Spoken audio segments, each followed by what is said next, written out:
दोस्तों, मैं अवधेश कुमार। आज हम बताने वाले हैं कक्षा 12 की गणित के अवयव के सवाल। तो सवाल है हमारा, निम्नलिखित समीकरणों से x, y तथा z के मान ज्ञात कीजिए।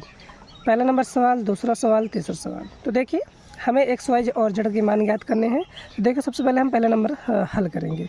तो हम यहाँ लिखेंगे हल।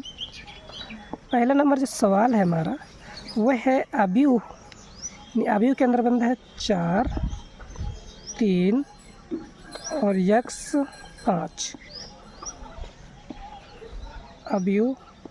इसके बाद फिर है y, फिर है z 1 5। अब हमें x, y और z का मान ज्ञात करना है। तो हमें दोनों को क्या करना है, लिखना है तुलना करने पर। यहाँ लिखेंगे दोनों पक्षों की तुलना करने पर। यहाँ लिखना है हमें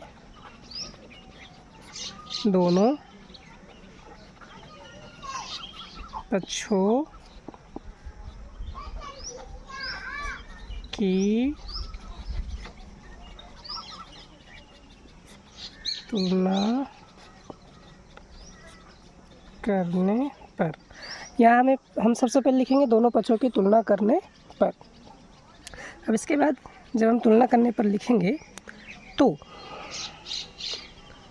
देन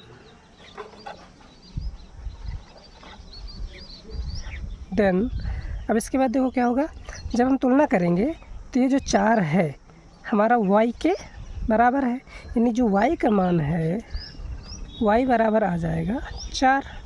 और ये जो 3 है ये हमारा जड़ के बराबर है, यानी जो जड़ का मान है वो आ जाएगा हमारा 3। और ये जो x है, x हमारा 1 के बराबर है तुलना करने पर, तो x बराबर हमारा आ जाएगा 1।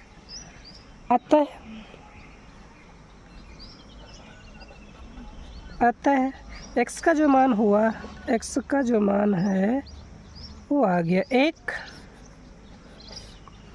जो y का मान है, जो हमारा y का मान है वो है हमारा 4। जो हमारा जड़ का मान है, जड़ का मान हुआ 3। ये हो गया पहला का आंसर। दूसरा सवाल है हमारा, दूसरा सवाल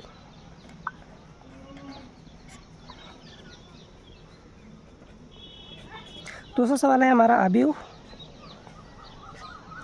x प्लस y, फिर है हमारा 2, इसके बाद है 5 प्लस z, इसके बाद है x y अवयव में बंद बराबर। इसके बाद है हमारा 6, 2, 5, 8। ये हमारा दूसरा सवाल है। तो देखिए, दूसरा सवाल को हम जब हल करेंगे तो हम वही लिखेंगे कि दोनों पक्षों पर तुलना करने पर। दोनों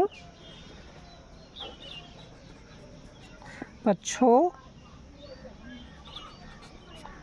पर तुलना करने पर। अब हम दोनों पक्षों की तुलना करने पर लिखेंगे। जैसे हम इसको लिखेंगे तो देखो, जब हम तुलना करेंगे तो x प्लस वाई बराबर हो जाएगा हमारा 6 के। यहाँ पे लिखेंगे x प्लस वाई बराबर 6। x प्लस वाई बराबर 6 हो जाएगा। और यहाँ पे देखो 5 प्लस z बराबर 5 के हो जाएगा। तो यहाँ पर ये हो जाएगा समीकरण नंबर पहला। दूसरा हो जाएगा हमारा 5 प्लस z बराबर हो जाएगा 5 के। ये समीकरण नंबर दूसरा बन जाएगा हमारा। और x y के बराबर हो जाएगा एक्स वाई, यानी कि एक्स वाई के बराबर हो जाएगा हमारा 8। तो एक्स वाई बराबर हो जाएगा हमारा 8। समीकरण नंबर तीसरा। तो देखिए, अब हम क्या करेंगे कि सबसे पहले ये जो बीच वाला समीकरण है ये दूसरे नंबर का, इसमें हमें जड़ का मान पता चल जाएगा। तो हम क्या करेंगे, इस बीच वाले को हल करेंगे सबसे पहला। तो 5 + z बराबर 5 है। अब हम क्या करेंगे, 5 को उठाकर इधर ले आएंगे, तो यहाँ जड़ का मान आ जाएगा 5, ये 5 प्लस का है, इधर आ जाएगा माइनस का, तो जड़ का जो मान आएगा वो आ जाएगा 5 में 5 गया 0, यानी हमें जड़ का मान पता चल गया है। जड़ का मान है हमारा 0। अब उसी तरह से सेम जो है, उसी तरह से हम जो है अब हम ज्ञात करेंगे। देखो यहाँ में जड़ का मान पता चल चुका है। अब हम समीकरण किसमें अब देखिए समीकरण ये x + y और ये वाला जो समीकरण है ये पहला समीकरण और तीसरा समीकरण को हल करेंगे। तो पहला जो समीकरण है हमारा वो है x + y बराबर 6, और जो तीसरा है हमारा तीसरा जो समीकरण है वो है हमारा x + y बराबर 8, यानी x y बराबर 8। अब हम क्या करेंगे कि इसमें y का मान ज्ञात करेंगे, इसमें किसी में y का मान ज्ञात करेंगे। तो पहले समीकरण को आप ले लो, दूसरे को ले लो। तो दूसरा समीकरण जब हम लेंगे तो इसमें हो जाएगा x y बराबर 8, y उठा के इधर ले आओ तो x बराबर हो जाएगा 8/y। ये हमारा x का लोकल मान है। अब हम क्या करेंगे, समीकरण पहला में x का मान रखने पर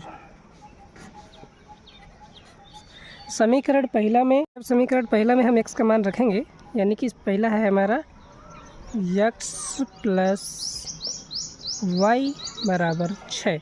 इसमें जो है हम x का मान रखेंगे, x का मान आ रहा है 8/y + y बराबर 6। ये बन गया हमारा भिन्न। इसके नीचे एक मानेंगे और इसका हम लासा लेंगे, तो लासा आ जाएगा y लासा आ जाएगा, तो y = y 8 = 8, एक का पहाड़ा पढ़ेंगे y बार में जाएगा, y गुणा y में करेंगे तो हो जाएगा y² बराबर 6। अब देखिए क्या करेंगे कि y उठा के इधर ले आएंगे, ये हो जाएगा 8 + y² बराबर 6, y बटे में ही इधर आ जाएगा गुणे में, तो 6y। अब हम देखो क्या करेंगे, इसको द्विघातीय समीकरण बना लेते हैं, क्योंकि ये द्विघातीय समीकरण के रूप में हो गया है। तो y² जो y² यहाँ सबसे पहले लिखेंगे, क्योंकि द्विघातीय समीकरण में इसकी 2 घात पहले होती है उसको पहले लिखते हैं। इसके बाद ये जो 6y है उसको उठा के इधर ले आओ, प्लस का है तो इधर का आ जाएगा -6y, इधर जो 8 है ये प्लस का 8, इधर बचेगा 0। ये बन गया हमारा द्विघातीय समीकरण। अब द्विघातीय समीकरण को हल करेंगे, x y का मान हमारा ज्ञात हो जाएगा। तो देखिए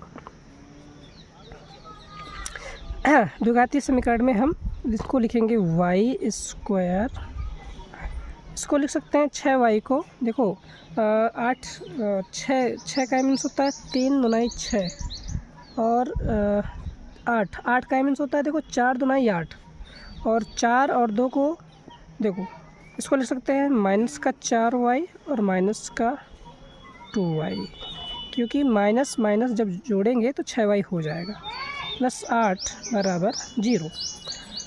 अब ये हो जाएगा, देखो ये यहाँ तक है और ये यहाँ तक, इनमें हम कामन लेंगे तो y, इसमें y है और इसमें भी y है, तो y यदि हम कामन ले लेते हैं तो इधर बचेगा y -4 बचेगा, इधर हम कामन लेंगे -2, तो जब -2 कामन लेंगे तो यहाँ बचेगा y, और यह माइनस प्लस माइनस 2 चौके 8 बराबर 0।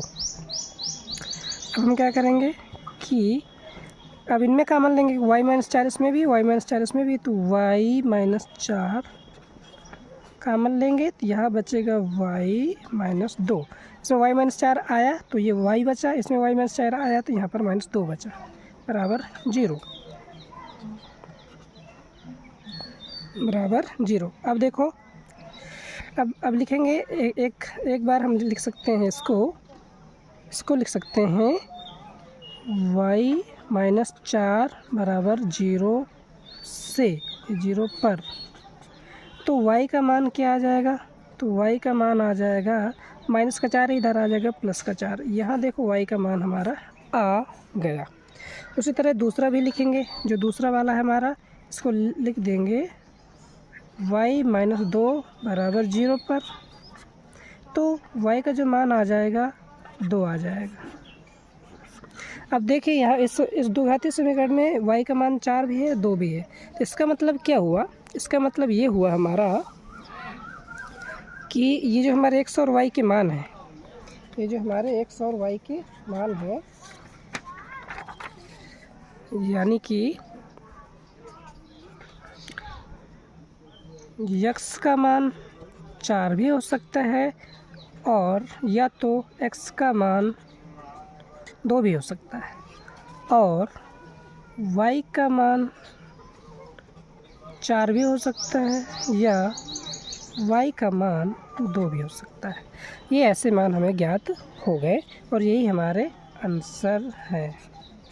तीनों के हमें आंसर ज्ञात हो गए, x y के और z के हमें ज्ञात हो चुका था। ये हो गया हमारा दूसरा